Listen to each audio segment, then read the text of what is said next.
Hey guys, it's me, John Avenger, once again, and welcome to another Movies with Numbers in the Title. Back for more of this, and Guardians 2 counts as a sequel with, a number in the title, Volume 2. So we got that out of the way. Now I'm going to review another sequel. This is a 2006 action film that was a huge step up after the second one was such a massive disappointment for me, and that is Mission Impossible 3. Yes, this is the only one in the franchise I've not reviewed yet. And yes, I know this is the directorial debut of that hack job, freaking J.J. Abrams. Okay, I'm going to get this out of the way. I'm not going to do the nostalgia critic joke. I've done it twice. It's already worn out.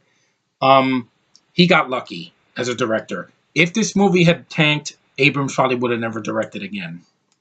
But because of Tom Cruise's dedication to this franchise 6 years after the second one, which I hated because it was so boring and it was so like tedious and the pacing was so bad, this was a breath of fresh air for me. And now, I'm not going to say that Abrams got lucky. That's all I'm going to say. I say that the writers did a better job than he did because they wrote a better script than the script that John Woo had to work with in part two was just atrocious. It was way too long and just not enough action. I hated Tandy Newton in the movie. Thankfully, she doesn't come back for this one. Thankfully, they reorganize the thing. The plot is basically that Ethan Hunt, Tom Cruise, is trying to retire from being a spy for his spy missions in the IMF, and he wants to settle down with Michelle Monaghan, who plays Jules. She's beautiful in the movie. I love Michelle Monaghan. And they do get married, and they try to make love in a closet or whatever, and they're all over each other. And then there's a scene that he has to get talked into by Lawrence Fishburne to go back to the IMF because they kidnapped Kerry Russell's character, and there's an arms dealer who has an item called the Rabbit's Foot, and he's played by the late great Philip Seymour Hoffman. Give him a moment of silence because I miss him. He's probably the best villain in this franchise so far. I thought he was intimidating. The dialogue they gave him, he's like, you have a woman. One day I'm gonna find her and I'm gonna hurt her. And he doesn't yell it. He's a very subtle villain. He's badass. He's one of the best villains, chubby villains I've ever seen. And Philip Seymour Hoffman was a great actor, man. He is the reason to watch this as the antagonist for Ethan Hunt. The rest of it, and then instead of Ethan Hunt going at it alone, he has a team with him. He brings back Ving Rhames from the first two films, and he actually does stuff here. And you get freaking Maggie Q in one of her first major American films that she does something.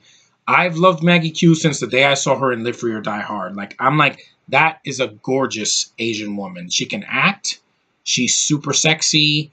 She is a badass, especially in Nikita, and she plays a great villain in Live Free or Die Hard.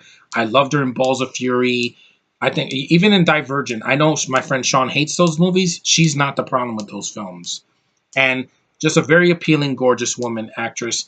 You also have the introduction of Benji, who he's in Mission Impossible 4 and 5, and hopefully in 6, played by Simon Pegg.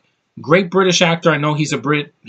But he's a great writer, really good actor, really funny. So him being a comic relief here actually worked. This is his first shot in the franchise, and people liked him. That's why they kept bringing him back. Kerry Russell's in the movie in a small part. She dies. Spoiler alert. She is basically fighting these bunch of guys, and then I think they inject her with like a poison or something, and she just dies. And I'm like, yeah, it's pretty dark. This is one of the darkest entries in the franchise. And it was a breath of fresh air. The tone is great. It's not as stupid and overly long like the second movie was. The locations in China and everything, you get to see Maggie Q in a gorgeous red dress coming out of a car, and I'm like, oh, I really like that car. And I'm like, yeah, see, there's some witty dialogue in the film. The action scenes are freaking awesome. Yes, Abrams can direct action. I can say that without even question. I don't care about his storytelling, but his action sequences work. The scene where Ethan, is bending over on a car and shooting in the highway. That's an awesome scene. The beginning when him and Kerry Russell are fighting those guys. All the spy missions that they go on with him and his team. Lots of explosions, lots of practical effects. some CG, but wire work, a lot of good stunt work. The money's on the screen. There's no shaky cam bullshit like in the Jason Bourne films. Which, by the way, the last Jason Bourne movie was so boring. I'm not reviewing that because it doesn't have a number. But this is what Jason Bourne should have been. Action packed, no shitty actors in it, no freaking been there, done that. This movie doesn't copy the first one. It does its own thing. It's a much hipper Mission Impossible, and I think it did very well. I mean, some people were disappointed. I don't know why. I think this is the best sequel in a while. I mean, the second one just did not do it for me. I saw it like 5 or 6 years ago, and I was bored. I'm like, this movie is way too slow. Not enough action happens. The villain is a freaking douche nozzle that I don't care about. Dougray Scott. I prefer Philip Seymour Hoffman because he is threatening. He poses a threat. He actually gives Tom Cruise's character Ethan Hunt a run for his money as a villain, and he's not a joke. And he's not a foreign actor. Yeah, that always helps when you got an American playing a villain because sometimes it doesn't work like in Live Free or Die Hard when you have uh, Timothy Oliphant. He just did not work because he's too clean cut and just not for me. But Philip Seymour Hoffman, I miss you, sir. Rest in peace. You did a great job here. At least Abrams worked with you before you died, so that was a plus. It definitely helps the movie. The movie's fun. It's not that long. It's like 2 hours, but I didn't feel it. I don't have it on DVD or Blu-ray, but I'm going to get it eventually because I think this movie is long overdue that I get it. It's a really good sequel. It's a huge improvement over the second one. The second one did not get a good rating on Rotten Tomatoes or IMDb because it was boring. An action movie doesn't need to be an hour and a half of talking and then the last 30 minutes have action. You have to have a balance. Emotion, action, talking, action and things happening. And Tom Cruise does a great performance in this movie. The emotion, I buy it. Yes, this was a time where he was jumping on couches and said he was in love with Katie Holmes. Freaking sue the man. He was in love with a woman. At least he didn't come out of the closet and say he was gay. The man is heterosexual and damn proud of it, just like me. Yeah, I love women too, and I would jump on a couch if I found the girl of my dreams. And I would take my shoes off because, on Oprah, I wouldn't want to disrespect her furniture and whatever, or her. And, I respect people's property. But anyway, that's not about that. I'm just saying that this was at that time and people were kind of getting weary on Cruise. I think he's a great actor. Yes, he's nuts in the membrane sometimes. He is over the top in a lot of movies. And he's a crazy Scientologist. Whatever. I take that and put it to the side, throw in the garbage. It's what he does on screen that I'm interested in. I'm not interested in the Mummy he's doing this year. I saw the trailer.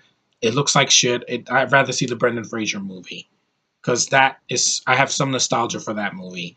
But Mission Impossible 3 is a fun, fast-paced action movie with a lot of good acting, a good villain, good fun action sequences, well done stunt work, and it's Abrams' best movie. I'm gonna say it right now. This is the only movie that J.J. Abrams made that's a sequel to a franchise that's good without any major problems. There are some issues with the movie. There's some characters that don't get to do much. I mean, Benji's not involved in the movie that much. He makes his appearance about an hour into the film, so you don't see him in the first hour. But I like this new team, especially Maggie Q, because, like I said, this led to much better roles in the future. She's a woman that should be in much more films because she is gorgeous. I mean, she's married. I think she's married or getting married to Dylan McDermott, I think. Yeah. And good. I mean, I'm happy for her. I want to see her be happy. And the movie on its own, like I said, putting my negative feelings about Abrams, what he did with Star Trek and Star Wars, this is his best movie. I like Super 8, but this one has much more happening. It's fun, it's hip, it's cool, it's energetic. It's got well-shot action sequences. There's no shaky cam like this. There's no quick edits. There's no bad CG. It's real people doing real stunts, doing real work. And I appreciate that. And the fact that it's a movie that came 6 years after the second one and like 10 years after the first one, it went for it and it just grabbed it by the balls. And it was a decent sized hit. We didn't get another movie till 2011, but this was a good movie in this franchise. and I'm glad it wasn't the last one. So Mission Impossible 3 is a good sequel. It's got a 3 in it, so it counts. Uh, and I already reviewed 4 and 5, so there's no reason to go back to that well. But anyway, it's a good movie. Like I said, negative feelings aside, it's one you can watch, and it's fun, and it's not that violent. So I guess it's certain people can watch it and won't get queasy. But anyway, thanks for watching, guys, and stay tuned for more reviews. Keep liking, subscribing, commenting. I've been reading your comments on my inbox, and yeah, I'm glad that a lot of people have been liking my videos. Just needed a boost. April was a disaster. May is a lot better because I saw Guardians 2, loved it, and I'm talking about a good sequel tonight. So take that, haters, and I will see you guys in the next one.